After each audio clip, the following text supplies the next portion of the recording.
Justice Daniel Ellsberg.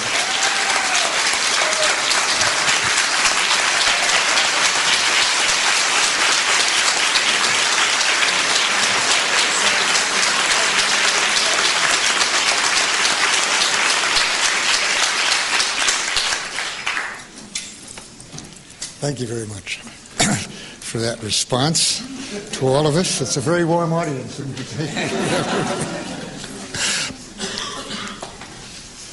I was remembering as I came into this auditorium, believe it or not, an anniversary. It was 50 years ago last week that I was standing with my fellow officer candidates at Quantico in a Marine officer candidate platoon on the drill field very early one morning when our drill sergeant, Sergeant DeWeese, who was a lot of charisma, he had a platinum plate in his head from Korea, very tough drill sergeant, and he said, "Your rifles had better be clean. Dien Bien Phu just fell this morning." We had seen no newspapers for the time we were in Quantico. We were cut off, no telephone calls or anything. So we hadn't heard Nixon's speech just weeks before that, saying that with Dien Bien Phu under siege and in great danger, that the United States should be prepared to send troops, if necessary, to continue it, the siege, to protect them, to raise that siege. We didn't know, in fact, that he was in favor, as was Allen Dulles, CIA, but actually John Foster Dulles, the Secretary of State, of using nuclear weapons to relieve that siege. Many years later, it came out that Dulles, speaking for Eisenhower, of course, had offered Foreign Minister Bidault trois bombes nucléaires, which they refused because it was too close to their troops, they felt, endanger their troops, and using it against China, as Dulles offered, would raise incalculable consequences. So they turned that down. And meanwhile, Nixon's trial balloon evoked a very great outcry and was shot down, essentially. So I didn't get to go to Indochina, as I would have been glad to do if my president had sent me, Republican president. I hadn't voted for, but he was my commander-in-chief, and I certainly would have done that, and therefore experienced many years before I did finally, under President Johnson, direct involvement in that colonial war. It was not till reading the Pentagon Papers that I really realized, many years later, after having been in Vietnam, that I could recognize that war as having never changed from its status as a war of colonial conquest.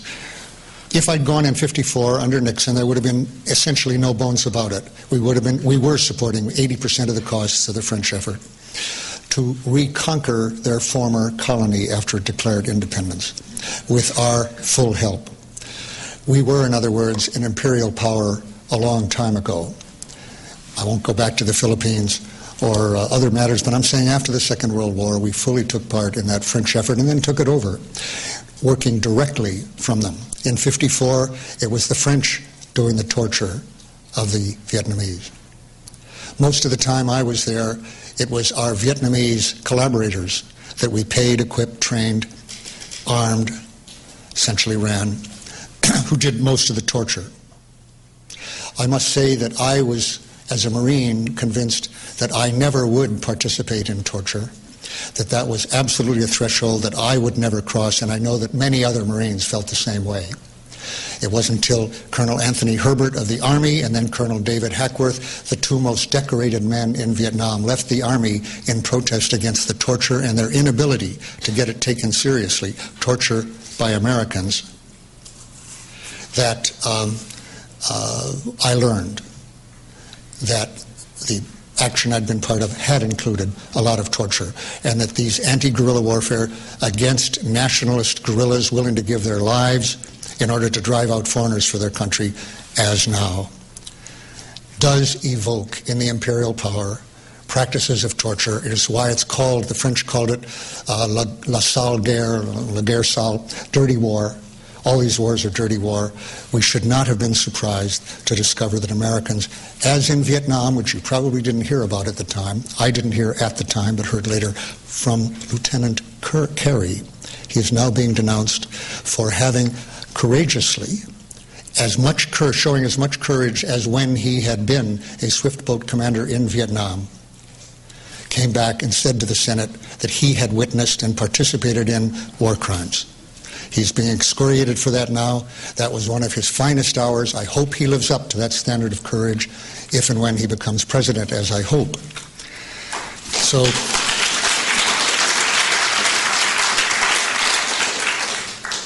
I'm suggesting then that what's happening now is part of the history, and nuclear weapons are part of the history of the United States.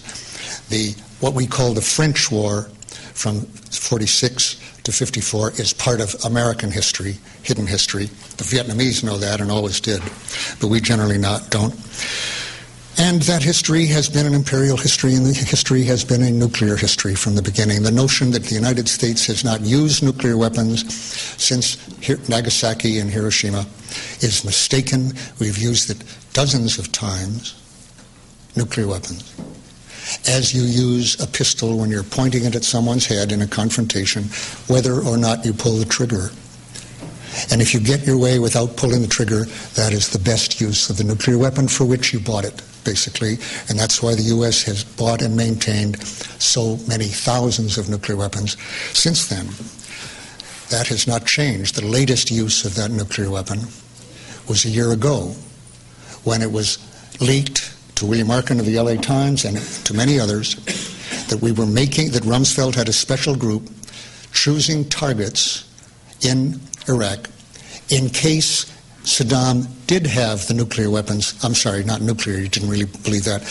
In case he did have the poison gas and biological weapons that the president claimed confidently and wrongly that he did have. But if he had them and had used them, our response was to be nuclear, and we let that be known for deterrent purposes. That was a use of nuclear weapons. The trigger didn't have to be pulled because it turned out Saddam did not have any. Otherwise, by the way, I would assume that it would have been pulled.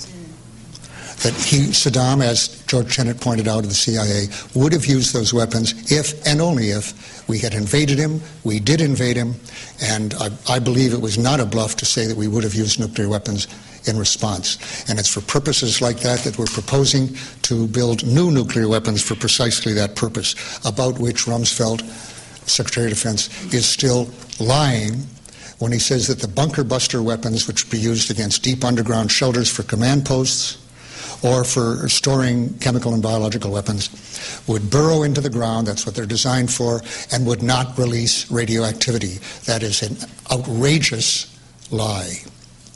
Since the 20 or 30 feet at most those bombs would go down would not attenuate at all the radioactivity. On the contrary, it would mean hundreds to thousands of tons of earth irradiated with fallout, irradiated with radioactivity, constituting fallout all over Iraq if we had done that. Okay. So you're going to hear quite a bit about the meaning of the nuclear age, but this is part of it. I thought that the point has been made lately because of the photos we've seen. And my suspicion, by the way, is that there really are a lot of photos of this kind of thing in Vietnam, from Vietnam, that soldiers just haven't shared with too many people, and especially with the press, if they get them. If not, it's because the digital camera is... I took pictures in the field there with an underwater camera, which I bought at the PX. If you're going through a rice paddy on your chest, your legs, an ordinary camera gets waterlogged, as I found, but an underwater camera, not everybody had one of those, a Nikonos. But they exist. However, somebody's pointed out that the photo, the digital camera, may have the meaning for the Bush administration and its legacy that the tape recorder had for Richard Nixon. I can, and the tape recordings have an advantage that the photo doesn't have, because even if you had photos in the Oval Office, they wouldn't show you what was going on. They don't show you the decision-making process, and even the photos themselves at Abu Graib or My Lai don't show a chain of command. Of course, as we're now learning, if there are photos in all the different prisons